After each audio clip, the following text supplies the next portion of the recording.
words that never amount to more than they're meant will play themselves out.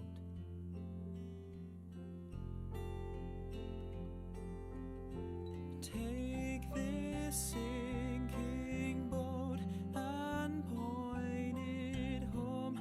We've still got time.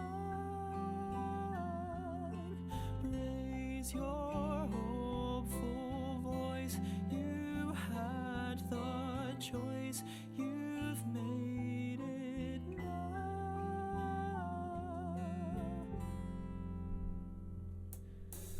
Falling slowly, eyes that know me, and I can't go back. Moods that take me and erase me, and I'm painted black. You have suffered enough and warred with yourself. It's time that you won.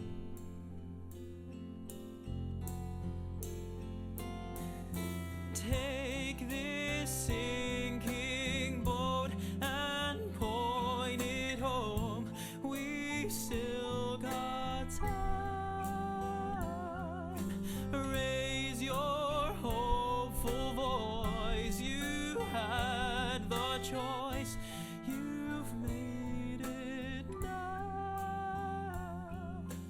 Falling slowly, sing your melody. I'll sing it loud.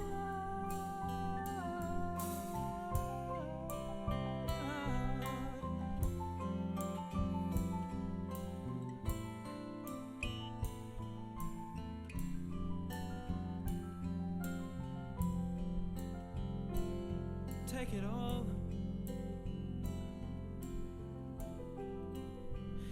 I paid the cost too late.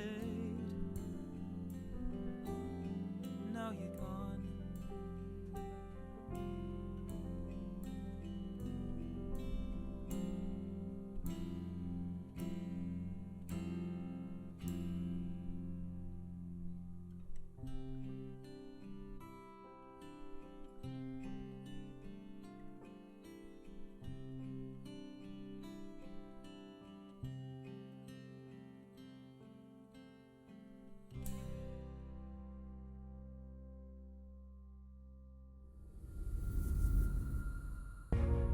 Theatre, an industry returning after a global pandemic. In the Wings is a collection of interviews with writers, composers and creatives of new musical theatre. As the world starts to find a new normal, we will shine a spotlight upon 6 such productions, featuring performances by West End stars and emerging artists. These are the stories of those shows waiting in the wings. Episode 2, Deptford Wives. I always love a musical that is based on a true story, so this is the perfect one. We've got Tanya Azevedo and Anthony Koski telling us all about Deptford Wives. Welcome. Thank you. Tell us about the show. So, Deptford Wives is a musical about a woman called Mary Lacey, who was alive in the 1770s in Britain. She did many fantastic things in her lifetime, including she was the first woman in the UK to get granted a pension. She served as a shipwright for the British Navy. She lived under a male alias. She built Deptford High Street. She was a published author. And most importantly, she married the love of her life, Elizabeth Slade. Wow, how are you going to fit all of that into one musical? Isn't that a good question that we've been trying to work out for many years? So tell us about the show then, you know, how did it come about, writing it, what inspired you to write about this lady? So I used to be mentored by a great playwright called Jenny Buckman. She used to be the artistic director of Giants Theatre Company and I was their associate director. Jenny Buckman and I worked on many theatre shows together, and one day in 2016 she was like, I've got this script about a woman who's a lesbian and rah, rah, rah, and I was like, okay, I'm intrigued. And I read it, And Jenny had written the script originally as a radio play for BBC Radio 2, which is still available to listen today. And as soon as I read it, there was one particular scene that took place in a Molly house, which had a lot of song and dance, and it was extremely theatrical. And I was like, I think this is a musical. She said, run with it. And from then, I just started assembling my team. So it's, as a director, this has been maybe one of the projects that I've been most involved in, because I initiated it. A writer didn't come to me with the idea. I initiated the adaptation, and yeah, that's how it came up. And Anthony, how did you get involved in this project? Well, around 2017, like Tanya says, Jenny also had, as well as it being a radio script, she had it in a film script format, and I was as intrigued with the amount of meat within this story that Jenny had researched and written, and then we began to start to build the kind of creatives that might help us move it from this heavy film script into a musical. So within the show, obviously, there are so many things that this incredible lady did. Are you sort of picking a song for each thing, or how, as an audience, are we following her journey? We've decided to start the musical at the moment in which she gets outed. And so we will show what her life as William Chandler and as a shipwright under a male alias look like through flashbacks and through moments of retelling of her own writing. But actually what we were the most interested in showing in the musical was how coming out into society as a woman, never having felt like a woman, looks like, and how a woman that has led the past decade feeling fully independent and fully in charge of her wealth, of herself, of her craft, of all of those things, gets stripped away from those, and how does she regain that autonomy in all areas of her life, and specifically in her romantic life as well.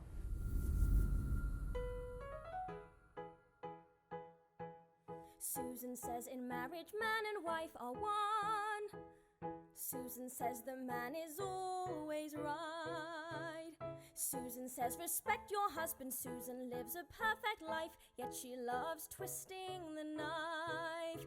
But I'm caught here in the middle. Susan lives in wedded bliss, but something in my life's amiss.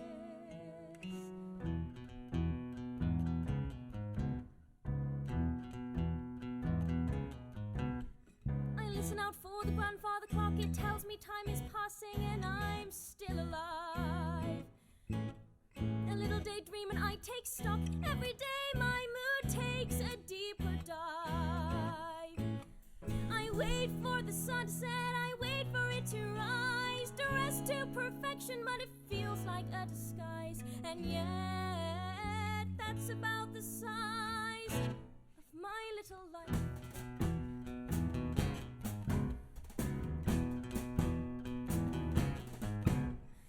Feel the four walls closing in. Is this all living is meant to be? How I yearn for something new to begin. I'm screaming inside, but no one can hear me. Here's the church, here's the steeple. Husband, wife, different people. Nothing much goes on in this home. Colors are fading, it's all monochrome. My name is Elizabeth.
And what stage is the show at the moment? It's undergone quite a lot of development. We had a drama school workshop production of it at Okay. East 15, which we worked on together with Jenny at the time, and it was a massive ensemble, really talented group of actors, and that was to be able to put it up on its feet with full production value that early on the journey was super helpful to just help us identify the language of the piece. And then after that, we made some key decisions in terms of cast size and in terms of style, and we then had a workshop in association with Greenwich Maritime Museum, who is one of our great partners, mostly because that's where most of the research has come from for the piece. So we had a workshop with them, and yeah, that's how it's evolved so far. Amazing. Yeah. There was kind of 3 stages to this. I feel we have the 2018 stage, which, as Tanya just said, was the initial musical workshop at the drama school. Then there was the 2019 phase at the Greenwich Maritime Museum, and then I suppose there was the lockdown phase in 2020, and each formed a very important part to the kind of musical narrative or musical style that we kind of arrive at today. So who else is working on this project with you? Who's in your team? So our core team for Deptford Wives is myself as the director and co-creator, dramaturg, the general boss, Anthony Koski as our composer, Nikki Racklin is our lyricist and additional book. The original book is by Jenny Buckman, and Daniel Jarvis is our orchestrator and additional music. So tell me about the relationship between you two. Who gets the final say? How does it normally work? I think that what we have in our team of 4 is a really wonderful combination of skills that work really well together. I think that when we brought in Nikki to work on the lyrics, because we had Jenny's book, but Jenny wasn't a lyricist, and so we felt like we really needed somebody that understood the craft of musical theatre. And I specifically wanted to work with Anthony Sound because Anthony doesn't come from a musical theatre background, and I really loved how eclectic his sound was, and so I wanted to combine that with having a very experienced lyricist in musical theatre with someone who is relatively new to it, and then bring in Dan to kind of oversee the sound to make sure that it all sounds cohesive, and then I'm at the helm. Yeah, and in lockdown it has been quite a very strong, bubbly collaboration, because Dan also brings, as well as Nikki, as well as Tanya and myself, this pot of dramaturgy that we've been looking at the piece and thinking, okay, this song needs that there, and people have been throwing in ideas, bouncing off people, developing certain bits. Because it had to come from an adaptation of an existing script that wasn't written for the form. Right. It meant that I was looking at a film script and a radio script and going like, what musical are you? And then giving Anthony and Nikki the brief of, I want a song here, here and here, please. So back in 2019, Nikki would write a lot of those lyrics, throw them over to me, and I would then put music to them, and then we'd bounce off each other. When we got to 2019, we brought Dan Jarvis in as musical director, but also as arranger and orchestra. Important maybe now to mention that, I don't think we've said this before, it's an actor-musician show. And so that stylistic element of it became very important around this development phase, in which we were like, okay, we have 8 instruments on stage, how are we making sure that this sound is fitted to that? Hence why also Dan being a very crucial part of the piece's language.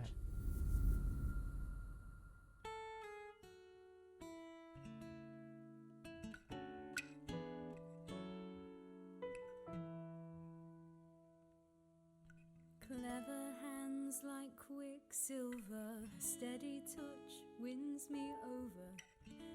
Easy when you know how, easy to watch and follow. Between the place where plans are laid and the place where dreams are sold, suddenly bold, turning nature into gold.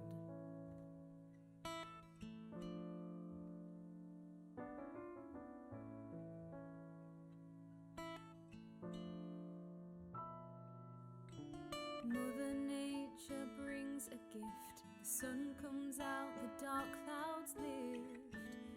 Easy when you know how, easy to watch and follow.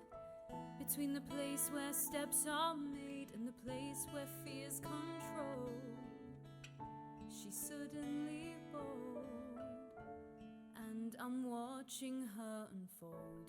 Something is in your eyes, something you can't deny. Carry me to the skies, you know I can't lie. Watching you turn nature into gold, something comes alive. Watching you turn nature into gold, I know I will survive. Smoothing down an edge that's rough, I'm staying in the moment, sure enough. Cause she really knows how, where she leads I'll follow. In deep waters I will wade, with the strangest feelings taking hold.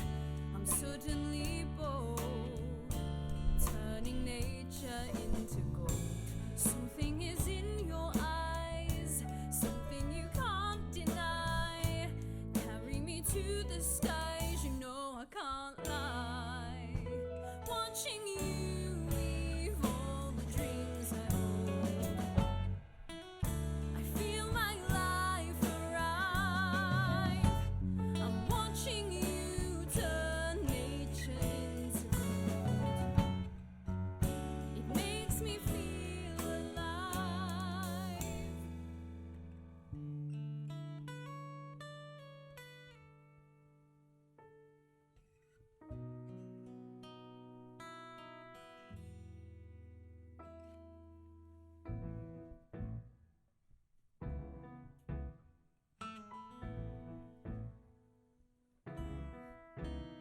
I've been scared to think, scared to try, scared of what might expose me.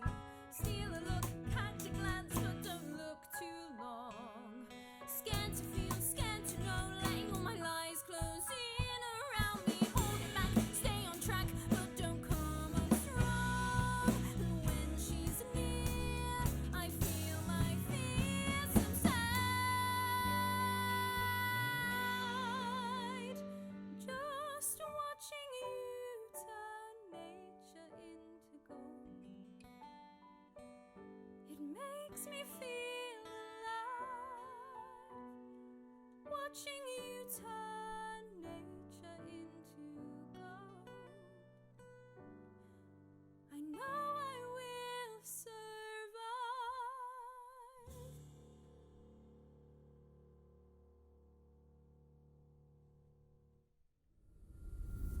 What feel were you going for? Who's your target audience? When we initially started the adaptation, I was just quite keen on, okay, let's tell a story of a fantastic female icon and queer hero that we don't know much about. And as the development progressed and as we started pinpointing what the language of the piece was, we started to realize that it was really resonating with younger audiences, and that our workshop, both with East 15 but mostly at the Greenwich Maritime Museum, in which we had a very wide range of audiences that visit a museum, and we just realized that this is really striking a chord with young people, particularly young people that identify as LGBTQ, who don't necessarily know any real historical figures that were queer, especially in Britain. So it's an important story to get out there. I mean, how do you feel just on that with the way society is now? Do you feel this is the right time for this kind of musical because people are accepting queer more, or do you feel you still need to raise that awareness, or where's your drive behind this type of musical? It's a very good question, because I feel like it's almost too late. I feel like almost as a world we've kind of evolved past it, but then I look at the scope of musical theatre and I go, no, we haven't, because we haven't yet had a musical about a historical figure that is truthful and that is a queer icon, and that actually really leans into the achievements of a person like that. I think that we are now getting to a place specifically within the musical theatre material that is coming out there, in which I think that the bigger, wider audiences have an appetite for this kind of material. In 5 years' time, where is Deptford Wives going to be? Broadway. In 5 years' time, I would love for Deptford Wives in 5 years' time to be in a big British theatre. I don't necessarily need it to be the West End. The West End would be amazing. Also because there's not many queer stories, certainly not female queer stories in the West End. Name me one. But I think that my goal for this piece has always been to reach the widest possible audience, and I want my younger self, I want younger queer girls, female identifying people to be able to have a musical that they can stand behind and feel celebrated in, and feel like they're watching a big romantic story, which is something that we don't often have in queer musical theatre stories, or queer stories in general. They tend to be sad and they tend to be traumatic, and I really wanted with this to, I'm a big sucker for rom-coms, I just wanted a big, soft, romantic thing. And it's a true story as well. And it's a true story, exactly. You know, you don't have to make up these happy endings for these Yes, people. quite, it existed. Exactly. Yeah. So tell us more about the other characters in the show alongside Mary. So, so alongside Mary, we have Elizabeth Slade, who is a woman that she met when she got reintroduced to society, and really Elizabeth helped Mary a lot when she was writing her memoir and looking to get published, and they became friends that way. And Elizabeth was extremely depressed and bored in her life, and Mary came to show her a new way of being, and so together they become a couple, and they discover what love feels like in their different parts of their lives. We also have quite a lot of other characters that explore different sides of queerness in London at the time, perhaps more repressed or perhaps more fluid. So we're also quite keen on this not being a piece just about these two women, but also about how other queer characters might have experienced queerness at a time in which obviously it wasn't a seen or accepted thing.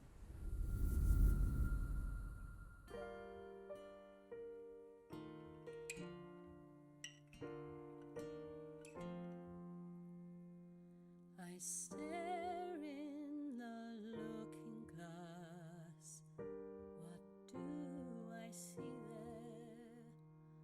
Someone trying to be not quite me. There's me and the others. I ruffle their feathers. They think that they're better than I'll ever be. 'Cause there's me and the others, and they all stick together. I'm just an outsider, and I never will be part of this world, part of this modern world. How can I ever feel that this ground is solid, being pulled into which half is me, strapped into finery? What am I doing?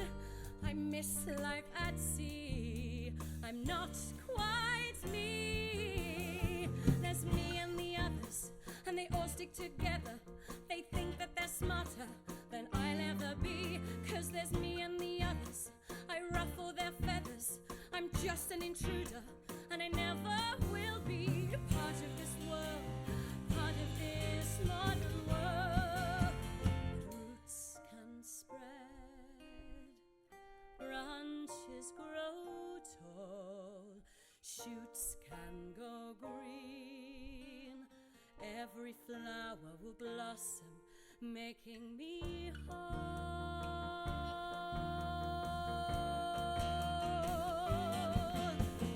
At sea it's free.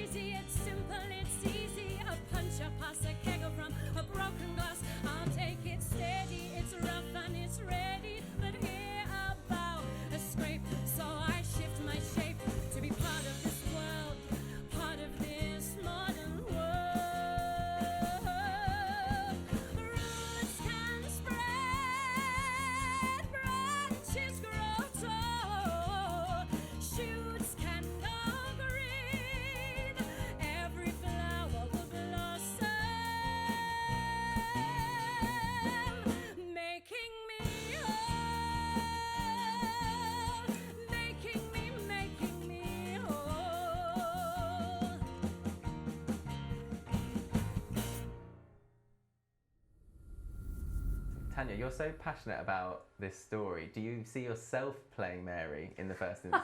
What do you think? Absolutely not.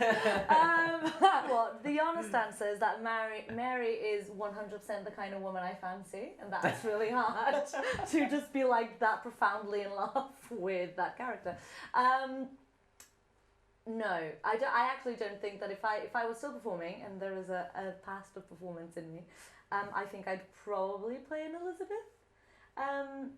But yeah, Mary is the character that we're all going to fall in love with, I hope. Oh, I'm sure we will.